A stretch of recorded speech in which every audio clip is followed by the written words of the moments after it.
اعوذ باللہ من الشیطان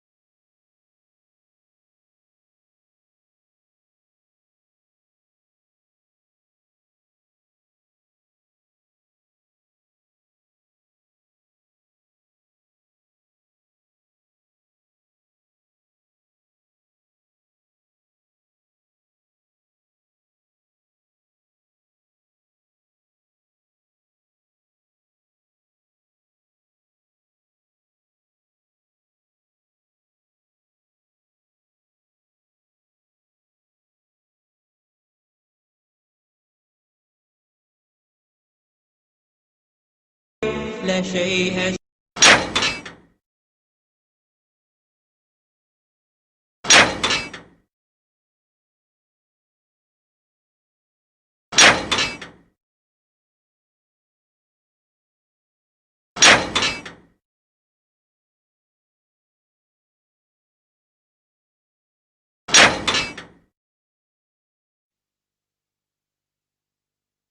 الله نور السماوات والأرض مثل نوره كمشكاة فيها المصباح في زجاجة الزجاجة كأنها كوكب دري يوقد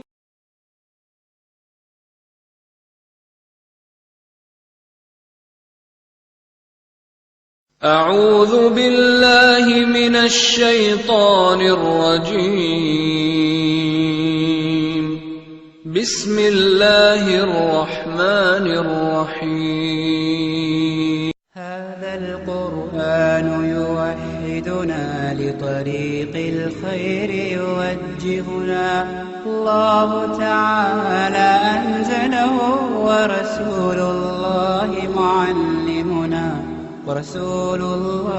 معلمنا هذا القرآن يوحدنا لطريق الخير يوجهنا الله تعالى نحمده ونصلي على رسوله الكريم اما بعد فاعوذ بالله من الشيطان الرجيم بسم الله الرحمن الرحيم رب اشرح لي صدري ويسر لي امري واحلل عقدة من لساني يفقهوا قولي۔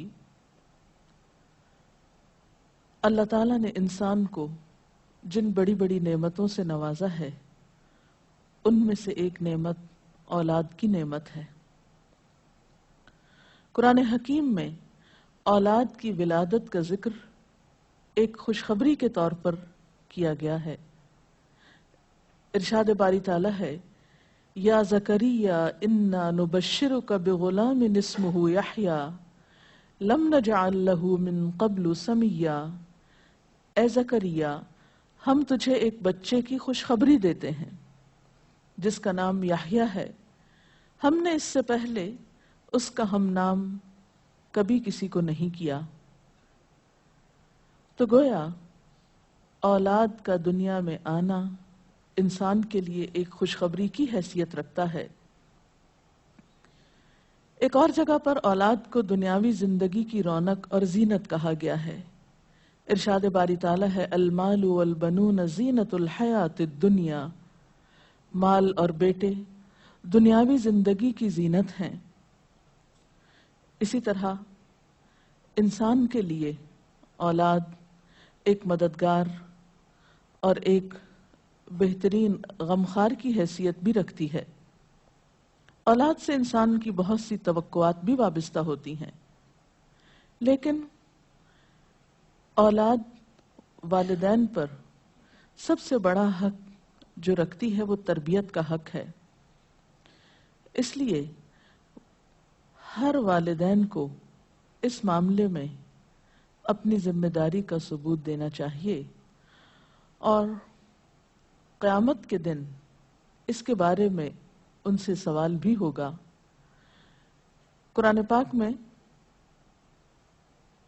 اللہ سبحانہ وتعالی فرماتے ہیں یا ایھا الذین آمنوا قوا انفسکم واہلیکم نارا، اے لوگو جو ایمان لائے ہو اپنے آپ کو اور اپنے گھر والوں کو آگ سے بچاؤ۔ گویا والدین کی ذمہ داری میں صرف یہی شامل نہیں کہ وہ بچوں کو تعلیم دیں یا ان کے کھانے پینے کا بندوبست کریں، بلکہ ان کی ذمہ داری میں سے ایک اہم ذمہ داری یہ ہے کہ وہ ان کی اچھی تربیت کریں اور انہیں آخرت کے بھیانک انجام سے محفوظ کریں، آگ سے بچائیں۔ ایک حدیث میں بھی آتا ہے، آپ صلی اللہ علیہ وسلم نے فرمایا کلکم راعٍ وکلکم مسئول عن رعیتہ، تم میں سے ہر شخص نگران ہے اور ہر ایک سے اس کی رعایا کے بارے میں، ماتحتوں کے بارے میں سوال کیا جائے گا۔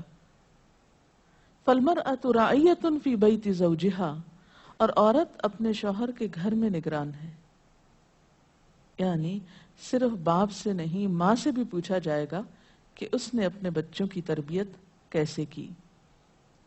اس لیے ہم دیکھتے ہیں کہ انبیاء علیہم السلام اپنی اولاد کے بارے میں ہمیشہ فکر مند رہے۔ حضرت ابراہیم علیہ السلام اپنے ساتھ اپنی اولاد کے لیے بھی دعائیں مانگتے ہیں، رب اجعلنی مقیم الصلاۃ ومن ذریتی، اے اللہ مجھے نماز قائم کرنے والا بنا اور میری اولاد میں سے بھی۔ حضرت یعقوب علیہ السلام کے بارے میں آتا ہے کہ جب انہیں موت آئی تو اس وقت انہوں نے اپنے بچوں کو بلا کر کچھ پوچھا۔ قرآن پاک میں آتا ہے ام کنتم شہداء اذ حضر یعقوب الموت اذ قال لبنیہ ما تعبدون من بعدی، کیا تم لوگ اس وقت حاضر تھے جب یعقوب علیہ السلام کے پاس موت حاضر ہوئی تو انہوں نے اپنی اولاد کو کہا کہ میرے بعد تم کس کی عبادت کرو گے؟ انہیں اس بات کا فکر نہیں تھا کہ وہ کھائیں گے کہاں سے یا رہیں گے کہاں پر، انہیں فکر یہ تھا کہ میرے بعد ان کی عبادت اور ان کی دین پر چلنے کی حالت کیسے ہوگی۔ اس لیے والدین کے ذمہ یہ بہت اہم کام ہے کہ وہ اپنے بچوں کی آخرت کی فکر کریں۔ اس لیے بچے کی تربیت کا اہتمام اس کی پیدائش کے ساتھ ہی بلکہ اس سے پہلے ہی شروع کر دینا چاہیے۔ بچہ جب ماں کے پیٹ میں ہوتا ہے تو اس وقت وہ ماں کے خیالات اور ماں کی عادات سے متاثر ہو رہا ہوتا ہے۔ اس موقع پر والدین کو خاص طور پر نیک اولاد کے لیے دعا کرنی چاہیے، جیسا کہ قرآن پاک میں آتا ہے رب ہب لی من لدنک ذریۃ طیبہ، اے میرے رب مجھے اپنے پاس سے پاکیزہ اولاد عطا کر۔ پھر اسی طرح بچے کی پیدائش پر خواہ وہ لڑکی ہو یا لڑکا خوشی کا اظہار کرنا چاہیے، اللہ تعالیٰ کا شکر ادا کرنا چاہیے، اس نعمت کو اچھی طرح قبول کرنا چاہیے تاکہ پھر اس کی صحیح طور پر قدردانی ہو سکے۔ احادیث مبارکہ سے ہمیں کچھ اور باتیں بھی پتہ چلتی ہیں کہ جب بچہ پیدا ہو تو اس کے کان میں آذان دی جائے، گویا پیدائش کے بعد سب سے پہلے اس کو اللہ کا نام سنایا جائے، اس کے سامنے اللہ کی عظمت کا اظہار کیا جائے۔ اسی طرح نبی صلی اللہ علیہ وسلم کی سنت سے ہمیں بچوں کی تہنیک کرنے کا بھی پتہ چلتا ہے۔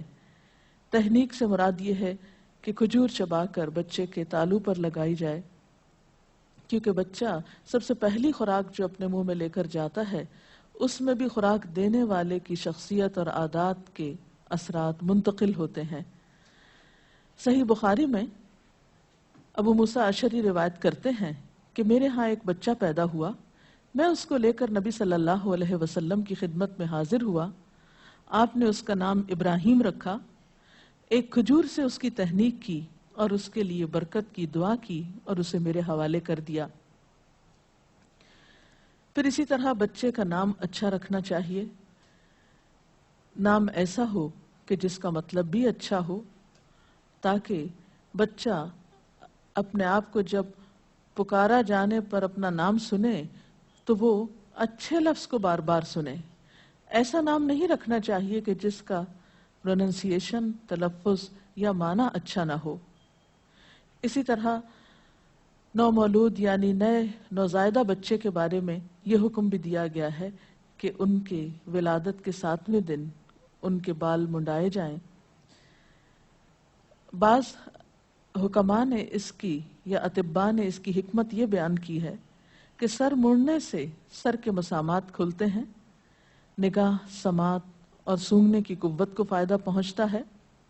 پھر اسی طرح ان بالوں کو صدقہ کیا جاتا ہے، صدقے کے اپنے فوائد ہوتے ہیں۔ اسی طرح سنت میں ہمیں بچوں کا عقیقہ کرنے کے بارے میں بھی تعلیمات ملتی ہیں۔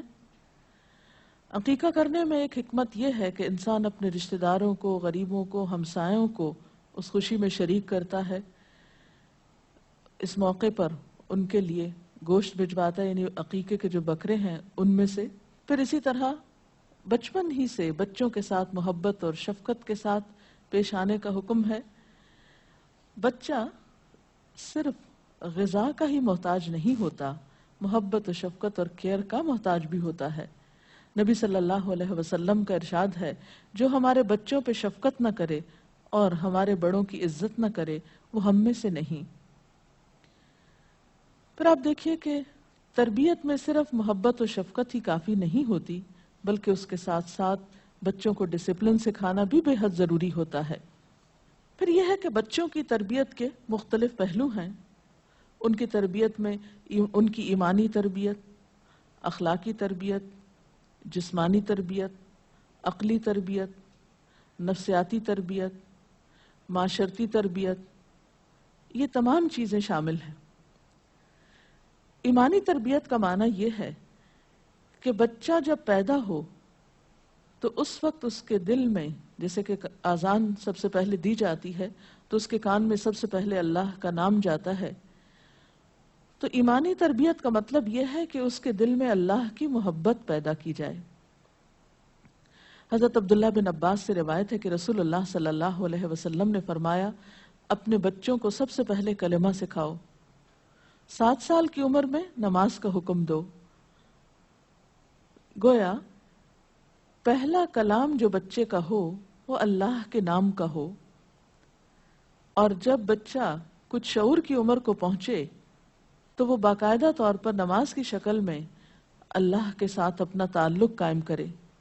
اور اس سلسلے میں یہاں تک حکم ہے کہ جب 10 سال کا ہو جائے اور نماز نہ پڑھے تو اس پر سختی بھی کی جا سکتی، جس سے ایک اور بات یہ پتہ چلتی ہے کہ بچوں کی تربیت میں جہاں نرمی اور شفقت سے کام لینا چاہیے، وہاں انہیں ڈسپلن سکھانے کے لیے ضرورت کے تحت ان پر سختی بھی کی جا سکتی ہے، لیکن ظاہر ہے کہ وہ سختی ایسی نہ ہو جو بچوں کے لیے ناقابل برداشت ہو۔ اسی طرح بچوں کو روزہ اور صدقہ خیرات کی تلقین بھی کرنی چاہیے۔ پھر اسی طرح تربیت صرف زبانی عمل نہیں ہے کہ آپ چند چیزوں کا حکم دیتے رہیں یا چند باتیں ان کو بولتے رہیں یا نصیحتوں کے انبار لگاتے رہیں۔ اس میں گھر کے ماحول کو خوشگوار رکھنے کی بھی ضرورت ہے، اور خصوصی طور پر شوہر اور بیوی کا آپس میں تعلق اچھا ہونا بچوں کی تربیت پر اچھا اثر ڈالتا ہے۔ اگر میاں بیوی دونوں آپس میں لڑتے جھگڑتے رہیں اور بچے گھر میں ہر وقت لڑائی جھگڑے کی فضا دیکھیں تو ایسے بچے کبھی بھی نفسیاتی طور پر مضبوط کردار کے حامل نہیں ہو سکتے۔ پھر اسی طرح یہ ہے کہ بچوں کو ابتدائی عمر میں جہاں اور تعلیم دی جائے وہاں قرآن پاک کی تعلیم بھی دینی چاہیے۔ بچہ جب پڑھنے لکھنے کے قابل ہو جائے تو اسے قرآن پاک عربی میں پڑھنا سکھانا بھی مسلمان والدین کی ذمہ داری ہے۔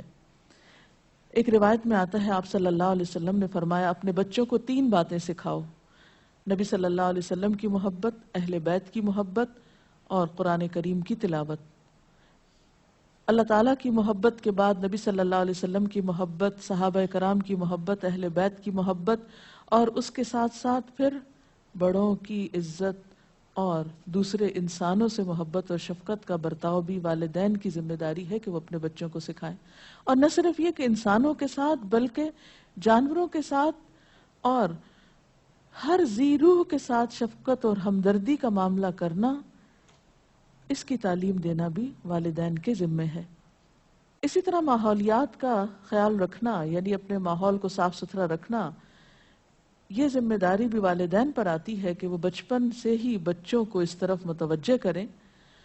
پھر اسی طرح اخلاقی تربیت کا خیال رکھنا، پھر اسی طرح ان کی جسمانی تربیت کا خیال رکھنا.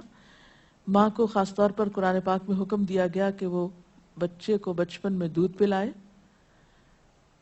پھر اسی طرح بچوں کے اوپر ان کی تعلیم و تربیت پر خرچ کرنا، اور اس کے علاوہ ان کی عقلی تربیت کرنا بھی والدین کی ذمہ داری ہے. دینی تعلیم کے ساتھ ساتھ دنیاوی تعلیم سکھانا بھی مسلمان والدین پر ایک فرض ہے، ایک قرض ہے. لہذا والدین اپنے بچوں کے معاملے میں اس ذمہ داری کو ادا کرنے کی طرف بھرپور توجہ دیں تاکہ ایک بہترین خاندان، بہترین معاشرہ، بہترین امت وجود میں آئے. بچوں کی تربیت کے سلسلے میں اگر مزید کچھ سوالات آپ کے ذہن میں ہو تو آپ کر سکتے ہیں. السلام علیکم. میرا یہ سوال ہے کہ اس تمام تربیت کے باوجود آج کل ماحول اس طرح کا ہے کہ وہ بہت زیادہ اثر انداز ہوتا ہے بچوں پر، تو اس سلسلے میں کیا کیا جائے؟ اس میں یہ کہ والدین کی یہ ذمہ داری بھی ہے کہ وہ بچوں کی کمپنی پر، ماحول پر نظر رکھیں. عموماً بچپن میں بچوں کا زیادہ وقت والدین کے ساتھ گزرتا ہے، اور جو بڑے ہوتے جاتے ہیں پھر دور ہوتے جاتے ہیں اور باہر کا ماحول ان پر زیادہ اثر انداز ہوتا ہے. تو اس سلسلے میں بچوں کو اچھی کمپنی دینا بھی والدین کی ذمہ داری ہے. پھر جو کچھ وہ باہر کے ماحول سے اپنے اوپر اثرات لے کر آتے ہیں، گھر میں آ کر ان اثرات کی اصلاح ضروری ہے. بالکل ایسے ہی ہے جیسے بچہ گھر سے باہر کھیلنے کے لیے جاتا ہے تو اس پر کچھ میل کچیل آ جاتی ہے. جب بچہ واپس گھر میں آتا ہے تو ماں کیا کہتی ہے کہ بچے ہاتھ دھو لو، منہ دھو لو، نہانے کی ضرورت ہو تو نہلاتی ہے اس کو، اس کے سارے میل کچیل صاف کرتی ہے، اس کو کھلاتی پلاتی ہے. تو بالکل اسی طرح جب بچہ اخلاقی طور پر، روحانی طور پر کچھ ایسی پولوشن ساتھ لے کر گھر آتا ہے تو ماں اور باپ دونوں کی ذمہ داری بنتی ہے کہ اس کی صفائی ستھرائی کا بھی اہتمام کریں. اور یہ اسی صورت میں ممکن ہو سکتا ہے جب دونوں کے درمیان باہم کمیونیکیشن ہو، باہم تعلقات اچھے ہوں اور وہ ایک دوسرے کے قریب ہوں. آپ نے بچوں کی ایمانی تربیت کے سلسلے میں بات کی، تو اس میں یہ ہے کہ اسلام کے جو کانسیپٹس ہیں، جنت، دوزخ، فرشتے اور جن، اور یہ اکثر لوگ کہتے ہیں کہ اس طرح کی ڈرانے والی باتیں بچوں کے ساتھ نہیں کرنی چاہیے، دوزخ کی بات نہیں بتانی چاہیے. یہ کس حد تک درست ہے؟ اب دیکھیے کہ عموماً ہم بچوں کے بارے میں انڈر ایسٹیمیٹ کرتے ہیں کہ وہ بچے ہیں، ان کو یہ نہیں بتایا جائے، ان کو وہ نہیں بتایا جائے. میں سمجھتی ہوں کہ اعتدال میں رہ کر تدریج کے ساتھ آہستہ آہستہ اسٹیپ بائی اسٹیپ وہ تمام باتیں بچوں کو بتائی جائیں جو زندگی کی حقیقت ہے اور جو ایک انسان کو اس دنیا میں آئندہ پیش آنے والی ہیں، اور پھر اس زندگی کے بعد جو اگلی زندگی ہے، آخرت کی زندگی، اس میں اس کے سامنے آنے والی. حقائق کو کبھی نہیں چھپائیں، جھوٹ نہیں بولیں، لیکن ضرورت کے مطابق، ان کی سمجھ اور عقل کے مطابق ان سے گفتگو کریں. اور جو وہ بڑے ہوتے جائیں، جتنی بات سمجھتے جائیں، اسی اعتبار سے آپ ان کو بیلنسڈ تعلیم دیں. اگر جنت کا ذکر کریں تو دوزخ کا بھی ذکر کریں، لیکن یہ نہیں کہ ہر بات میں دوزخ سے ہی ڈراتے رہیں یا اللہ تعالیٰ سے ڈرائیں. نہیں، اعتدال کے ساتھ دونوں رخ دکھائیں، خوشخبری کا پہلو بھی اور انذار کا پہلو بھی. السلام علیکم. وعلیکم السلام. جیسا کہ بچے کی تعلیم و تربیت میں اسلامک تعلیم و تربیت کی بہت اہمیت ہے، تو میرا سوال یہ ہے کہ ہم اس چیز کو کیسے مینج کریں بچے کی عمر میں کہ اس کو دنیاوی تعلیم کے ساتھ ساتھ حفظ قرآن اور دوسرے اسلامی علوم دیں، کیونکہ بچے کی عمر جو کہ حفظ القرآن کے لیے بہترین بتائی جاتی ہے، وہی عمر ہے جہاں پہ اس کو اسکول کی تعلیمات کے لیے بیس بنانے کی ضرورت ہوتی ہے. تو اس کی ایج کو ہم کیسے مینج کریں؟ اس سلسلے میں پھر ڈپینڈ کرتا ہے کہ بچے کی اپنی صلاحیت کیا ہے. بعض بچے ان دونوں چیزوں کو ساتھ ساتھ سیکھ سکتے ہیں. بعض بچے آپ یہ بھی کر سکتے ہیں کہ پہلے ان کو ایک چیز سکھائیں پھر اس کے بعد دوسری کی طرف متوجہ کریں. مثلا بہت ابتدائی عمر میں آپ ان کو کچھ لکھنا پڑھنا سکھائیں، پھر اس کے بعد حفظ قرآن کی طرف لگائیں، پھر پلٹ کر دوبارہ لکھنے پڑھنے کی طرف زیادہ توجہ دلائیں. یہ ڈیپینڈ کرتا ہے، اس میں کوئی ایک ہارڈ اینڈ فاسٹ رول نہیں بتایا جا سکتا کہ لازمی طور پر ایک خاص اسکیجول ہی کو فالو کیا جائے. یہ ہر بچے کی اپنی نیچر، اس کی سمجھ اور ماحول اور حالات کے مطابق ہی آپ فیصلہ کر سکتے ہیں. لیکن یہ ہے کہ بہت چھوٹے بچوں کو قرآن پاک حفظ کرنے کی طرف نہیں لگانا چاہیے، کیونکہ ان پر ایک بہت زیادہ بوجھ ہو جاتا ہے. مثلا اگر 4 سال کی عمر میں آپ بچے کو کچھ پڑھنا لکھنا سکھانا شروع کرتے ہیں، اسٹوری ٹیلنگ شروع کرتے ہیں، تو اس سے ایک تربیت کا باقاعدہ فارمل انداز میں آغاز ہو جاتا ہے. پھر اس کے بعد آپ آہستہ آہستہ اس کو جب وہ ریڈنگ اینڈ رائٹنگ کی بنیادی سکل سیکھ لیتا ہے تو پھر آپ حفظ کی طرف بھی لگا سکتے ہیں. بلکہ بہت دفعہ یہ دیکھا گیا کہ حفظ کرنے کے بعد بچے کا ذہن بہت کھل جاتا ہے اور باقی علوم پھر اس کے لیے سیکھنا اور پڑھنا کچھ زیادہ مشکل نہیں رہتا. کیا صرف بچے کو حفظ کروانے سے اس کی تربیت کمپلیٹ ہو جاتی ہے؟ نہیں، حفظ تو ایک اضافی چیز ہے. تربیت صرف حفظ قرآن سے نہیں ہوگی جب تک قرآن پاک کی روح اور اس کی سمجھ اس کے اندر نہیں ہوگی. لیکن ہر چیز کے لینے کا ایک وقت ہے. کہتے ہیں کہ بچپن میں جو چیز یاد کر لی جائے، حافظے میں محفوظ کر لی جائے، وہ بڑے ہو کر زیادہ پختہ رہتی ہے. اس لیے ہم اپنی تاریخ میں دیکھتے ہیں کہ مسلمانوں کے ہاں یہ ایک عمومی رجحان رہا ہے کہ بچپن میں پہلے بچوں کو حفظ قرآن کی طرف لگایا جاتا ہے، پھر اس کے بعد باقی علوم کی طرف. تو حفظ اپنی جگہ ہے اور باقی تعلیم و تربیت اپنی جگہ، دونوں ہی مناسب موقع اور وقت کے ساتھ ساتھ بچے کو دی جانی چاہیے. السلام علیکم. اچھی کمیونیکیشن کی وضاحت فرما دیں، کیونکہ اس سے مراد یہ سمجھا جاتا ہے کہ دوستانہ رویہ، تو اس سے بچے بہت زیادہ فرینک بھی ہو جاتے ہیں والدین سے، پھر ایک ادب اور احترام کے لیول سے تھوڑا اتر جاتے ہیں. اس سلسلے میں یہ کہا جاتا ہے کہ پہلے 7 سال بچے پہ نرمی کرو، اگلے 7 سال بچے کو نظم و ضبط سکھاؤ، اور اگلے 7 سال بچوں سے دوستی کرو، اور پھر اس کے بعد ان کو آزاد کر دو. تو یہ ہے کہ جب بچہ بہت چھوٹا ہو تو معاملے میں نرمی زیادہ ہونی چاہیے، جب درمیانی عمر کو پہنچے تو پھر سختی بھی کر سکتے ہیں آپ، اور پھر جب وہ ٹین ایج کو پہنچ جائے اور میچورٹی کی عمر کی طرف چل پڑے تو پھر اس وقت اس کے ساتھ اسی طرح کا معاملہ کیا جائے.